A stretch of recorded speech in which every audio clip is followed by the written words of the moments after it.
दुनिया की दो सबसे बड़ी इकोनॉमीज, एक तरफ इंडिया और दूसरी तरफ यूरोपियन यूनियन, जो कि एक ग्रुप है 27 कंट्रीज का, जिसमें दुनिया की मेजर इकोनॉमीज जैसे जर्मनी, फ्रांस, इटली शामिल है।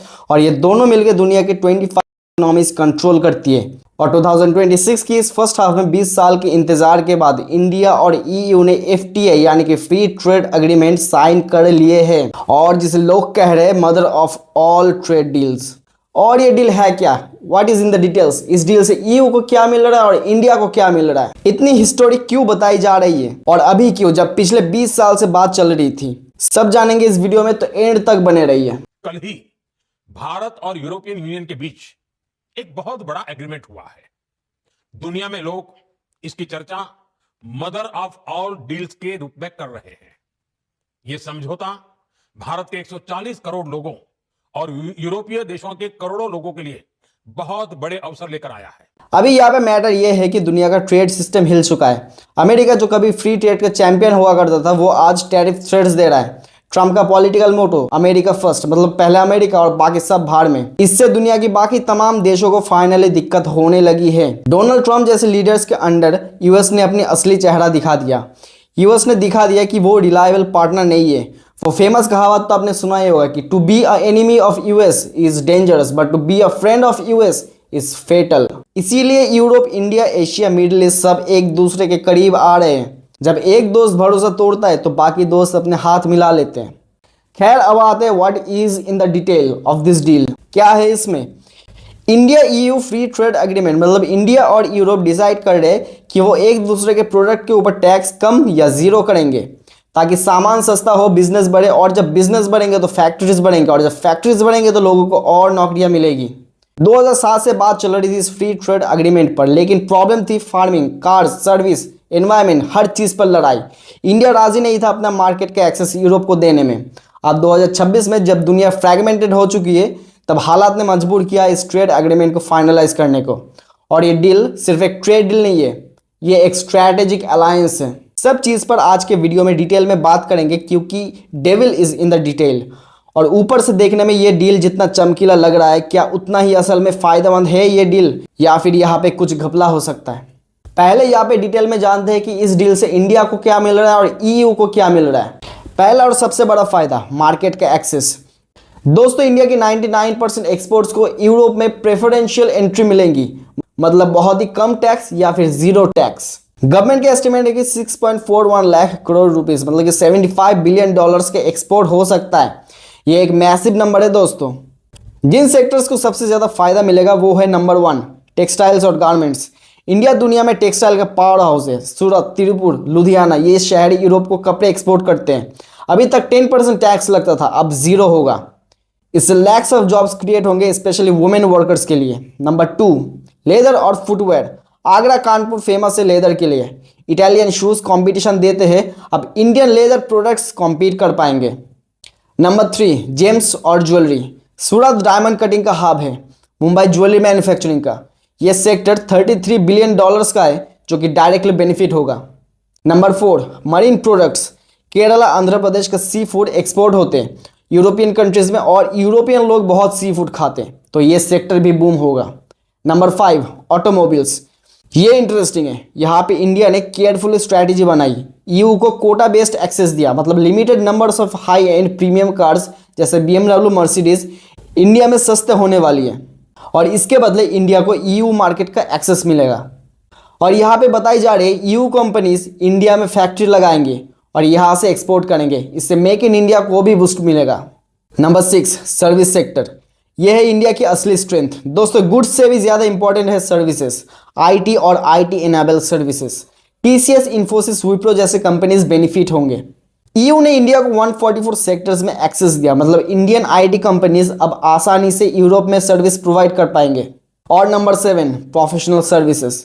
डॉक्टर्स, इंजीनियर्स, आर्किटेक्ट्स, कंसल्टेंट्स, इन्हें अब यूरोप में काम करने में आसानी होगी, ऐसा ही बताया जा रहा है इस डील में। और नंबर 8 पर जो प्रावधान है वो है मोबिलिटी फ्रेमवर्क। ये बहुत इंपॉर्टेंट है।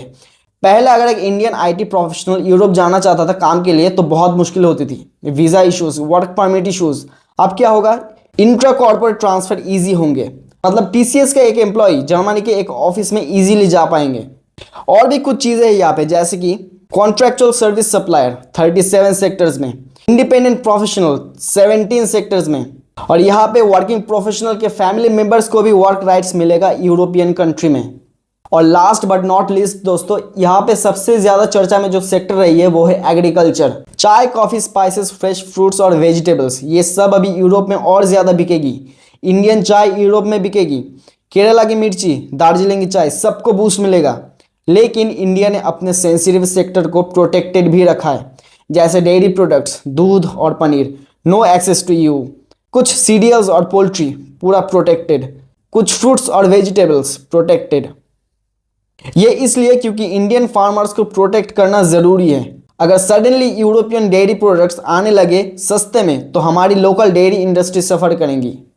दोस्तों डील दो तरफ से होती है, एक तरफ सिर्फ लेता रहेगा और दूसरी तरफ सिर्फ देता रहेगा, ऐसा नहीं होता है। इंटरनेशनली अगर कोई डील होता है तो वो बहुत ही बैलेंस तरीके से होता है। यहाँ पे ईयू को जो मिल रहा है इंडिया से वो है number 1 market access. India 1.4 billion लोगों का मार्केट है, दुनिया का सबसे बड़ा पॉपुलेशन, और हम फास्टेस्ट ग्रोइंग इकोनॉमी है।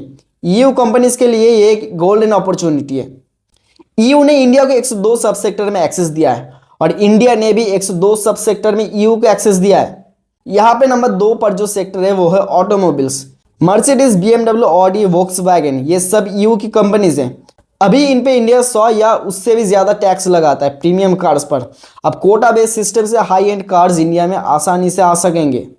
इंडियन मिडिल क्लास और रिच लोगों का ज्यादा चॉइस मिलेंगे यहाँ पे।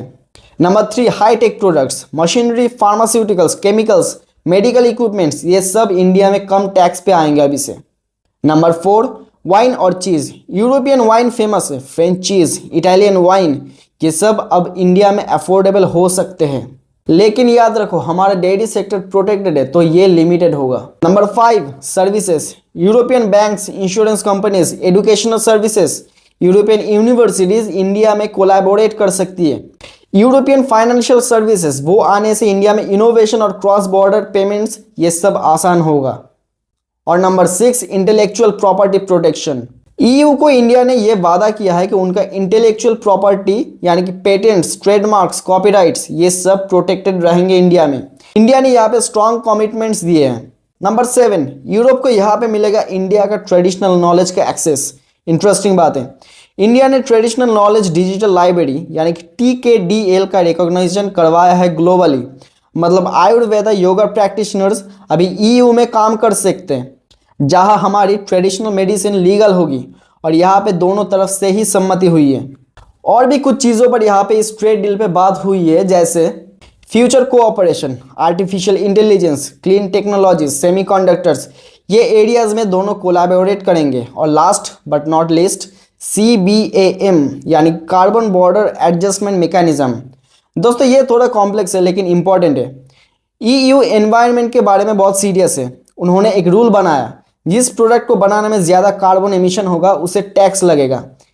इंडिया ने नेगोशिएशन करके यहाँ पे इंश्योर कर लिया कि हमें फ्लेक्सिबिलिटी मिले, टेक्निकल सपोर्ट मिले। अब दोस्तों यहाँ पे एक बहुत ही इंपॉर्टेंट बात, ये डील कंक्लूड हो चुकी है लेकिन फाइनल नहीं हुई। आज 27 जनवरी 2026 को PM मोदी और EU प्रेसिडेंट ने अनाउंस कर लिया कि ये डील कंक्लूड हो गई। लेकिन कंक्लूड का मतलब ये नहीं कि ये इम्प्लीमेंट होगा अब से ही, अभी भी बहुत कुछ बाकी है। जैसे नंबर 1 लीगल स्क्रबिंग और ट्रांसलेशन, जिसे महीनों लग सकते हैं। 1000 से भी ज्यादा पेजेस का ये एग्रीमेंट है, इसे 24+ यूरोपियन लैंग्वेज में ट्रांसलेट करना पड़ेगा, हर EU कंट्री के अपनी लैंग्वेज में। लीगल एक्सपर्ट इसे चेक करेंगे और कोई लूप होल्स तो नहीं, ये टेक्निकल एरर्स करेक्ट होंगे। नंबर 2 साइनिंग सेरेमनी, यहाँ पे फॉर्मल साइनिंग भी बाकी है, दोनों तरफ के मिनिस्टर्स यहाँ पे साइन करेंगे। नंबर 3 रैटिफिकेशन प्रोसेस, ये है सबसे बड़ा चैलेंज। इंडिया में पार्लियामेंट अप्रूवल चाहिए, लोकसभा और राज्यसभा दोनों में डिबेट होगा, ऑपोजिशन क्वेश्चंस पूछेगी, इसमें काफी टाइम लग सकता है। EU में ये और भी कॉम्प्लिकेटेड है। यूरोपियन पार्लियामेंट के अप्रूवल चाहिए जिसमें 705 मेंबर्स हैं। उसके बाद यूरोपियन काउंसिल का भी अप्रूवल चाहिए जिसमें 27 कंट्रीज का लीडर्स, उनका अप्रूवल चाहिए। और यहाँ पे सबसे मुश्किल बात जो है वो कि हर एक EU मेंबर कंट्री की नेशनल पार्लियामेंट में ये अप्रूव होगा, फिर ये EU के पार्लियामेंट में जाएगा। मतलब फ्रांस, जर्मनी, इटली, स्पेन, सभी 27 कंट्रीज की अपनी पार्लियामेंट में ये बिल पास होना पड़ेगा। दोस्तों यही है इस डील का सबसे मुश्किल पड़ाव। हर कंट्री का अपना इंटरेस्ट है। फ्रांस, उनके फार्मर्स पावरफुल है, अगर उन्हें लगे कि इंडियन एग्रीकल्चर प्रोडक्ट से कंपटीशन बढ़ेगा तो वो ये अपोज कर सकते हैं। इटली में उनके टेक्सटाइल और लेदर इंडस्ट्री को डर हो सकता है कि अभी इंडिया से कंपटीशन मिलेगा, तो वो भी विरोध कर सकते हैं। जर्मनी, उन्हें ऑटोमोबाइल सेक्टर में इंडिया ने लिमिटेड एक्सेस दिया है, तो वो इससे भी ज्यादा मांग कर सकते हैं। यहाँ पे एक भी कंट्री अगर नो बोले तो पूरा डील रुक सकता है, और ये चीज हिस्ट्री में काफी बार हो चुकी है। EU कनाडा FTA जिसको 7 साल लगे इंप्लीमेंट होने के लिए, EU वियतनाम FTA जिसको 10 से भी ज्यादा साल लगे इंप्लीमेंट होने के लिए, EU साउथ कोरिया FTA जिसको भी काफी टाइम लगा इंप्लीमेंट होने के लिए। दोस्तों यहाँ पे सब कुछ नेगेटिव नहीं है, कुछ पॉजिटिव बातें भी यहाँ पे हैं। जैसे EU प्रोविजनल एप्लीकेशन कर सकता है जिसमें कुछ पार्ट्स जल्दी इंप्लीमेंट हो जाते हैं जब तक पूरा रेटिफिकेशन नहीं होता है, लेकिन यह भी गारंटी नहीं है।